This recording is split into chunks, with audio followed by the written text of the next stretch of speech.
DPR RI menyetujui 52 RUU dalam program legislasi nasional, Prolegnas, Prioritas 2025. Keputusan diambil pada rapat paripurna kelima masa persidangan I tahun sidang 2025-2026 di Gedung Nusantara II, Senayan, Jakarta, Selasa, 23 September 2025, dipimpin Ketua DPR Puan Maharani. Ketua Badan Legislasi DPR, Bob Hasan, melaporkan bahwa terdapat 23 usulan baru yang dimasukkan, termasuk RUU perampasan aset. Disebutkan bahwa kesepakatan tersebut dicapai bersama Kemenkum dan Panitia Perancang UU DPD RI.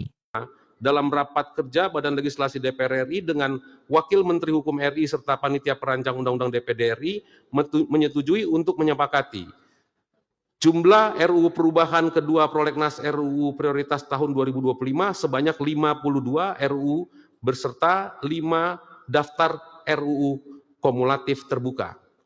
Berdasarkan hal tersebut, Badan Legislasi bersama Kementerian Hukum dan Panitia Perancang Undang-Undang DPD RI sepakat untuk memasukkan 23 RUU usulan baru ke dalam perubahan Prolegnas RUU tahun 2025-2029 yang selanjutnya masuk dalam perubahan kedua Prolegnas RUU Prioritas tahun 2025 dan Prolegnas RUU tahun 2026.